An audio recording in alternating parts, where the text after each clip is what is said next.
Yes, I have a suit on. Yes, the captain cleans up every once in a while. Yes, I don't keep my girlfriend in a basement beating her and occasionally throwing down buckets of gruel for her. I'm going to take her out, all this other nice shit, because I'm a nice fucking guy. And I know I got female groupies. They're all like, ah! Because they are. I can't help it. I'm good looking. Unlike Group 3 MGTOW. Just kidding. Just kidding. Oh. Not to be crass, I'm going to get my dick wet tonight. I know you MGTOW Group 3s. It's so easy. For those of you who don't understand, don't worry about it. It's a joke. It's an inside joke if you want. They deserve it. Let's just put it that way.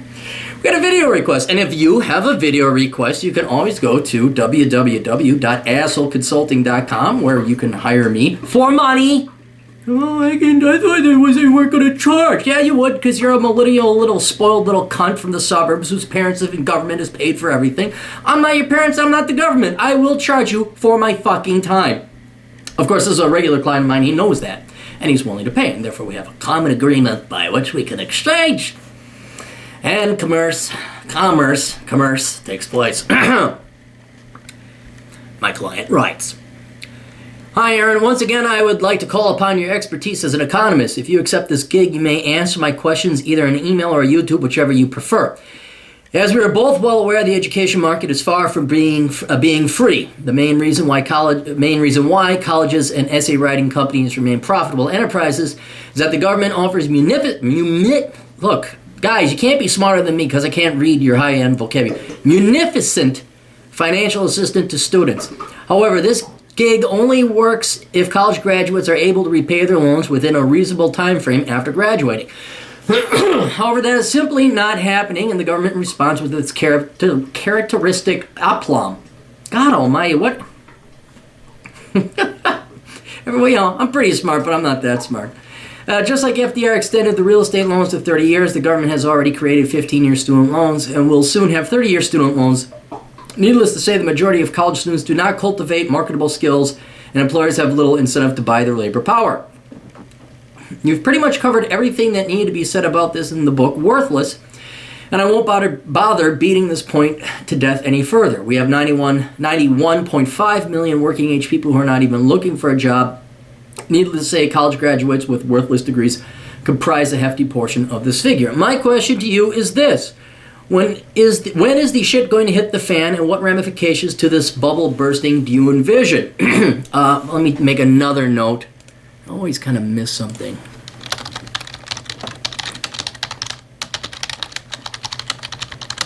There we go. Okay, just wanted to get that. Like to be thorough. Here is how I am thinking about the issue. Let me know if there's anything you'd like to add otherwise. Likely scenario, within 5 years, well over 100 million working age people will be out of the workforce. While that's hardly a significant increase because the public have gotten used to this reality, the severest consequences of our economic decline will be more apparent. Many banks will be forced to shut down their financing programs because fewer students will be willing to pay off their loans. However, the majority of student loans are distributed by the government.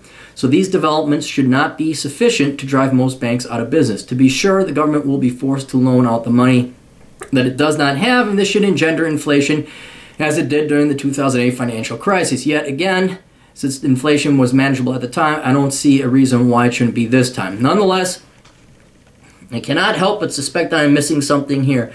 Exactly how long will the government simply be able to get away with just loaning out the money it doesn't have, blah, blah, blah. Okay, so let me make one more. I read through it twice, but it was quite a lengthy. Everyone's shaking now because I'm typing. Ah!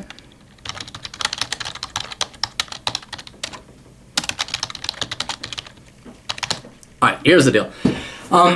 You're wondering when this whole thing's going to blow up. When is it going to burst like the housing bubble? And I'm here to tell you, it's not. And it's not going to burst because of a couple reasons. It's mainly psychology. Alright? Number one, you have got to understand, right? You'd say, when are kids going to wake up and realize the crappy deal they're getting? You have to realize the immense amount of resources that goes into an immense brainwashing program from K through 12 schooling, specifically about how college is a goal unto itself. When you're a kid, there's nothing else that matters in your life than college.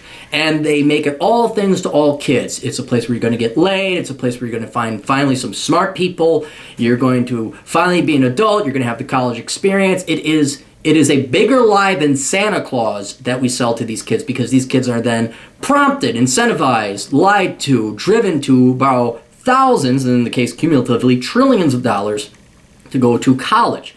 Nobody, except for people like me and Dave Ramsey and a couple other people that, have a little bit of extra testes to them than the average bear, say, hey, it's got to be an investment. It's got to be for jobs and all that. And then, of course, the howls and you're an evil racist, blah, blah, blah, comes up because we're mean and that.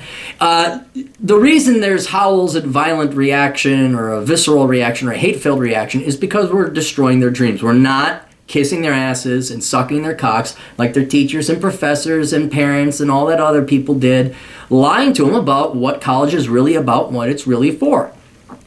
So you're not going to get these kids, as they approach college, to wake up.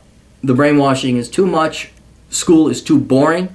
It's like, come on, K through 12 is prison. It's fucking prison. And it's like getting out of prison. You think, finally, I get to go to college where all the smart people are. Little do they realize that's where everyone's going, and no one's really smart in college. It's just high school version 2.0.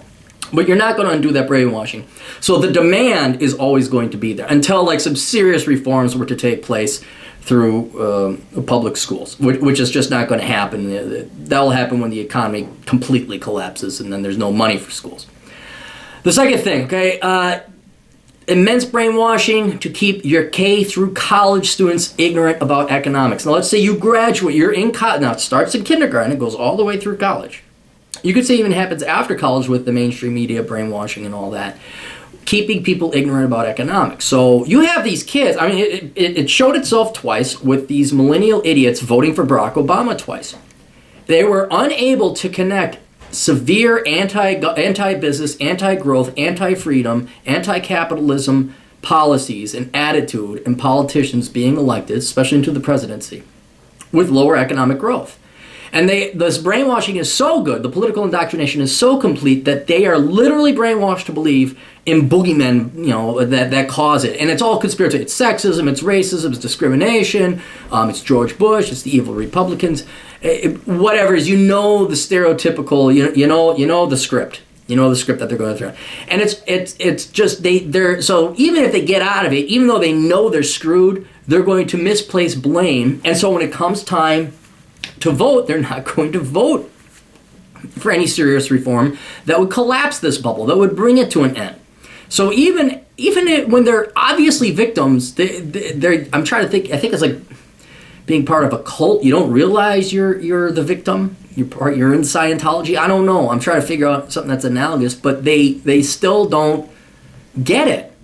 And so there's not going to be any solution even after they graduate and go well into adulthood. Sometimes till they're dead, they don't figure it out. So you got that there. Another thing, there is also K through college an immense orchestrated plot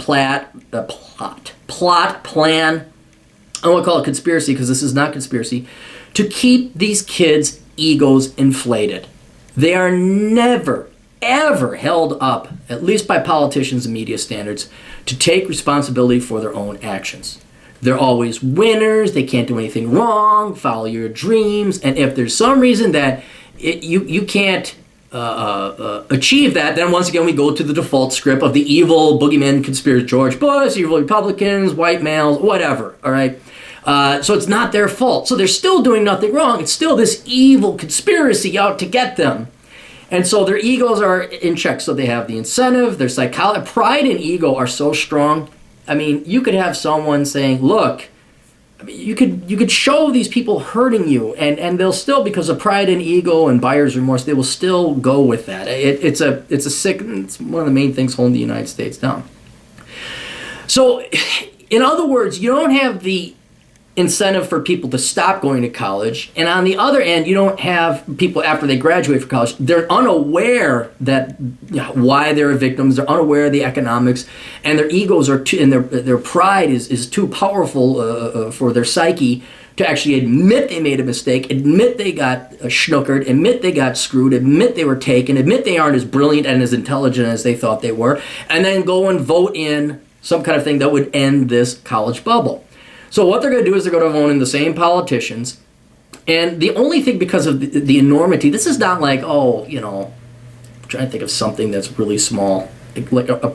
Like if the micro brew pub industry went belly up, it's not going to take an enormous toll. But because now we got, you know, $1 trillion a year industry occurring now and over $1 trillion in debt, it's enormous. It's going to have an effect on the economy. And so what's going to happen? Well, politicians aren't going to let people suffer their own mistakes. They're not going to let them take responsibility for their own decisions, because that way they don't get elected. So they're going to say it's not, and the script comes out again, it's not your fault, these evil people's fault, vote for us. So the government is going to tackle this. Now, how does the government tackle all problems? As it three ways. Taxation. We're just going to tax those evil rich people, and we're going to bail out these poor students. 2, debt. We're going to borrow more money, either lending it to the kids, giving them perpetual credit, or we're going to borrow from some sucker overseas. Then we're just going to go and bail out our idiot children that majored in fucking fluffy bunny studies with a minor in turtle hair salonistry. And so the debt goes up. Or, as is kind of in the case of the Federal Reserve, we're going to inflate our way out of it. We're going to print off money. And I believe it's going to be a quantitative easing sort of thing. If you look at the Federal Reserve balance, that's all that quantitative easing was we printed off money and we bought mortgage-backed securities. Well, the Federal Reserve. So the Federal Reserve basically says, we're going to print off money. Out of thin air, just fucking print it off. They could get away with it because of 2 reasons. The velocity of money is way down because no one trusts investing in this Obama country anymore. And then also we have dollar or world currency reserve stats. I'll address that a little bit later. We just print off more money, and it didn't trigger inflation because we basically just gave it to the banks. Well, I can't even say that. It did trigger inflation somewhere. But before we get ahead of ourselves, we print off this money, we bought out all the bad mortgages, all those mortgage-backed securities and the bonds and the mortgages from the fucktarded bank and the bankster scum that fucking lent to fucking idiots that couldn't. Everyone's an idiot in this country. I don't care anymore. It deserves where it's going. So now the Federal Reserve has these worthless bonds that are just not going to make it unless through some grace of God more property prices are inflated and they actually start selling it off and have a buyer on the other end. We essentially just recapitalized the banks that way. So we took all those nasty, worthless mortgages. We gave you freshly printed cash to the banks. Yay, we're brilliant. We're the bulge bracket Ivy Leaguers. We're so smart. So that is, and I see that also happening. We'd have a quantitative EE, a quantitative easing for education, where we're going to take all those banks, although the banks don't really have that much money or have that many student loans. It's primarily the federal government that does. So the Federal Reserve, which is not the federal government, will print off more money, a quantitative easing, buy those worthless piece of shit student loans that none of these worthless students are ever going to fucking pay back because they all majored in the liberal arts and they're lazy liberal fucks on top of it. And then the Federal Reserve is going to just print off more money. Right? Now, why does that not result in inflation? Well, it does. It does result in inflation, and it doesn't. The most primary where we see the quantitative easing, whether it's for mortgage-backed securities or whether theoretically in the future for the student loans, is in the stock market. You go and you throw trillions of dollars into the financial system. These banks have all this money. They don't, and there's no one wants to borrow it because the economy is not booming. You got a glut of all this money. So what do banks do with it? Well, interest rates go very low, and they do one of 2 things. They will invest it in marketable securities. That dumps it into the stock market. Or there is one instance where it is being borrowed, but it's not for investment. It's being borrowed by corporations to buy back their stock because the interest rate is so low because there's so much freaking money on the market. No one wants it, so they got to lower their interest rate. Look, this is why you almost have negative interest rates in some countries. So these corporations are like, you know what? My stock options would go up if I did this. We'd increase shareholder value. I'm not going to get into the details of leverage and how it affects stock values. But if you want, you can look that up. I have a class. You can go to my blog or contact me somehow. I'll let you know about the stock valuation class I have. So these corporations have been buying, maybe it's even in the trillions of dollars now, but they were buying multiple hundreds of billions of dollars worth of their own stock back. Well, when you buy your stock back, that money dumps right back into the market, drives stock prices up. Well, everyone doesn't care if stock prices go up because that's good. That's still inflation. And let me show you why that's not necessarily good. For baby boomers, it's good because they already own the fucking stock. For Gen X and Gen Y and the millennials who are maybe just now paying off their student loans and maybe have some modicum of money to start saving away, you are paying into an overinflated market right now. And so if you look at things that measure how pricey stocks are, there are things like the PE ratio, there's the dividend yield, and I won't bore you with the details. You could certainly look that stuff up later. But if you look at these measures, specifically the dividend yield and the S&P 500, stocks are overvalued anywhere between 60 and 100%. Like, they should drop by half. The last time we were accurately valued historically, and again, I understand the past is not the future. I understand that. But based historically, the last time was at the bottom when we collapsed in 2008. That's the first. They weren't underpriced. They were accurately priced, historically speaking. Now, of course, they've doubled since then, and I know, well, you were wrong. The market, I understand. I'm just saying, for the cost of stocks right now being presented to Gen X and millennials is like paying $10 for a Big Mac. Because the baby boomer retirement money, not to mention all this quantitative easing money, has driven prices up, and all the repurchase money has driven stock prices up. So I don't, a dividend yield, it's like 2%. You guys bitch and whine about your paltry 1 or 2%, if that, on your savings account. It's kind of effectively the same thing for stocks, but I don't want to get into dividends versus earnings, and it's kind of a very boring thing. The girls don't get the VTs when I talk about that at the bar. Where's I going with that?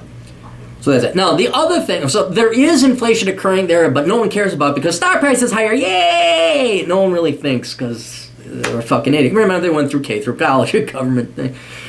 The other reason that there is no inflation, effective inflation on consumer goods and all that, is because of the U.S. currency being the reserve currency of the world. And again, without going into a lot of boring details, as bad as the U.S. is, pretty much every other country in the world sucks compared to us. I mean, we suck, but everyone sucks more. And I liken it to like going to a fatty convention and you find the hottest fatty girl. You still don't want to sleep with her, but she's the hottest one. I don't know. They got to have fat conventions in Las Vegas, don't they? I don't know. How politically incorrect are you going to get? I don't really care anymore. So, it's not good, but it's the hottest one there. So what ends up happening is, because every other country sucks compared to us, they're more than willing to buy our U.S. government bonds. They actually view it as safety. And it's sad because it bails us out. I mean, I'm not joking. The Chinese and the people who buy U.S. bonds and the Japanese and those who are like flooding, because the Russians, they have problems now with the dropping price of oil.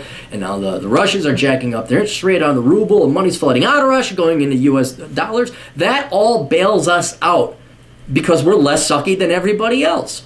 So you literally have the Chinese and the Russians paying for Tina, the suburbanite princess from Edina, who majored in communications with a minor in sociology, with a focus on women's studies. They're literally, after it goes through all the pipes and the things and the Fed and all that, it ends up, you might as well have gone Chang over in Shanghai, takes his check and gives it to Tina, the suburbanite ditz. I'm just simplifying a whole big smorgasbord of piping and money and flows and banking systems. But that's really what it ultimately boils down to. Because we're less sucky. So that's why we don't have inflation, is because we keep getting bailed out. The dollar has, and if that keeps imports prices very low. Because the dollar is so strong, it's cheap for us to buy things. Now, if that were to go away, or we want the reserve currency, people say, fuck the U.S. dollar. Why would we want that? The dollar would plummet, and then all the imports that we'd want, you think oil got cheap, oil go right back up. So that's it. So now the ramifications, I'm sorry. So to summarize, this is not going to collapse. It's going to disseminate. We're going to socialize and spread out the cost, either through increased debt, inflation, or taxation. And by inflation, they say, you ever hear export inflation? That's kind of what we're doing because of the reserve currency. We're exporting our costs overseas, not just U.S. citizens. Actually, matter of fact, we don't suffer it. We're making other countries pay for it. They should be pissed at us. And then some of them are, especially if they're economically savvy. So that's why this you're not going to have this crash in the, but you mean you're going to get some people getting there, like law school, like I think applications are down 20%. That's great. I think we're, not to brag, but my book Worthless, I think that and other people who are like starting to write about it, I think maybe we're getting through to some of these dumbass kids. But we can't outdo the $1 trillion a year industry of brainwashing that these dumbass kids get K through college. We don't have the resources, and I'm not going, you can't fight ego and pride and psychology with reality. People are too wrapped up and invested in themselves. So I think it's a moot point, which is why I'm kind of a misanthrope and a nihilist. I don't care anymore. Now, are there ramifications? Yes, there will be ramifications, and that is basically we're going to have slower economic growth, we're going to have higher debts, and you'll see a continual erosion of the middle class. Yes, we get a get out of jail free card exporting this inflation, but there's still that's getting out of debt essentially, or inflation. That's essentially what it is. It does not do anything for economic growth. So we're going to have a continuing decrease. I know some of you maybe remember one of my favorite charts, if not my favorite chart of all my economic research, is the 20-year average economic growth rate, which has gone from 4.5% back in the 40s through the 60s to where we are today at about 2.5%. We're just gonna slow, easy decline. Like the guy who was the football king back in high school, well, he's slowly collapsing, and he's still biggest and the strongest, but he's gonna get a gut. Soon he'll be too old, and soon there'll be somebody harder, stronger, faster, better, all Daft Punk on him, and we won't. But it's gonna be a while. The U.S. was, we were fucking huge. We still are fucking huge. But like I said, the rest of the world really even sucks worse than us, if you can believe it. So anyway, hope that explains everything. Hope that wasn't too much of an economic lesson. I'm going to go and, yes, Group 3 MGTOWs, I'm going to go take a girl out and I'm going to buy her dinner because, I like girls. Toodles.